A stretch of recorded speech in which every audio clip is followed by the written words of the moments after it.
Iran के परमाणु कार्यक्रम के बारे में तो सबने सुना ही है, पर आज हम इस मुद्दे को एक बिल्कुल अलग एंगल से देखेंगे। सोचिए, ये कोई तकनीकी मामला नहीं, बल्कि एक जियोपॉलिटिकल शतरंज का खेल है, जिसमें दुनिया की सबसे बड़ी ताकतें उलझी हुई हैं। तो सवाल ये है कि क्या ईरान का परमाणु कार्यक्रम एक बॉम्ब बनाने के लिए है, या फिर ये एक ग्लोबल पावर गेम है?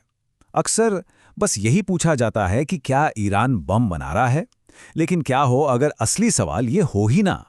क्या हो अगर ये पूरा मामला असल में महाशक्तियों के बीच चल रहे एक बहुत बड़े, बहुत ही कॉम्प्लेक्स रणनीतिक खेल का एक हिस्सा है?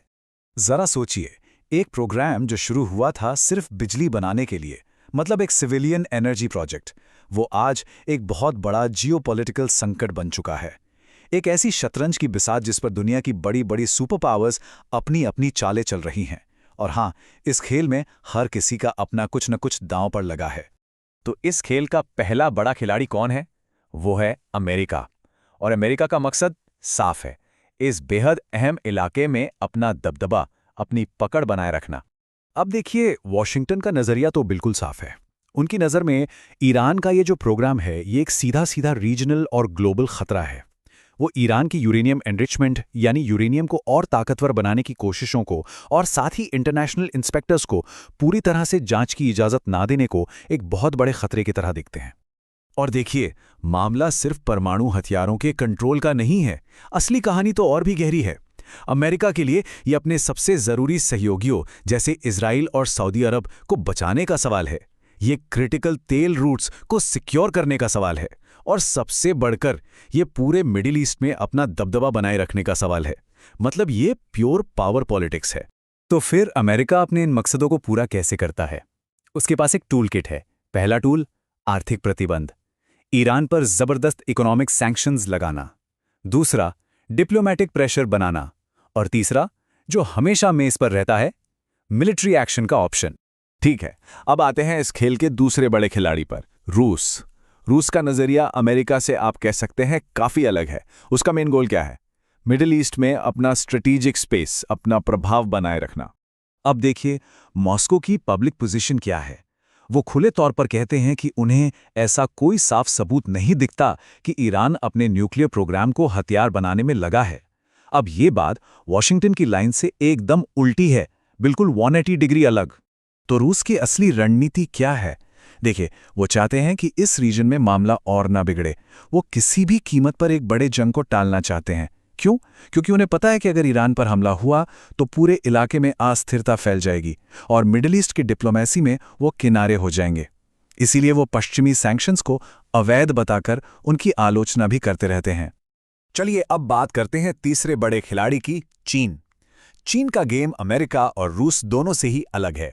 उसकी अप्रोच बिल्कुल अलग है। उसके लिए ये खेल जियोपॉलिटिकल से ज्यादा असल में इकोनॉमिक है। देखिए, बीजिंग के लिए ये मामला अपना दबदबा बनाने या कोई जियोपॉलिटिकल वर्चस्व कायम करने का नहीं है। नहीं, उनका अप्रोच बहुत ही प्रैक्टिकल है, जो उनके अपने राष्ट्रीय हित से जुड़ा है। और वो हित क्या है? स्टेबिलिटी, स्थिरता। तो चीन चाहता क्या है असल में? सबसे पहले उसे अपनी इकोनॉमी के लिए लगातार एनर्जी सप्लाई चाहिए। दूसरा, वो ईरान जैसे देशों के साथ अपने आर्थिक रिश्ते और इन्वेस्टमेंट बढ़ाना चाहता है। तीसरा, वो हर पक्ष के साथ डिप्लोमेटिक चैनल खुले रखना चाहता है। और हाँ, एक और बड़ा मकसद है, अमेरिका के एक तरफा दबदबे को चैलेंज करना। और इसका एक बहुत ही जबरदस्त उदाहरण भी है। ईरान, रूस और चीन ने मिलकर जॉइंट नेवल ड्रिल्स की, मतलब साथ में नौसैनिक अभ्यास किया। ये एक तरह का सिग्नल था, एक साफ संदेश था कि अमेरिका केंद्रित जो पुराना ऑर्डर है वो अब कमजोर पड़ रहा है। ये एक कोऑर्डिनेटेड सिग्नल था।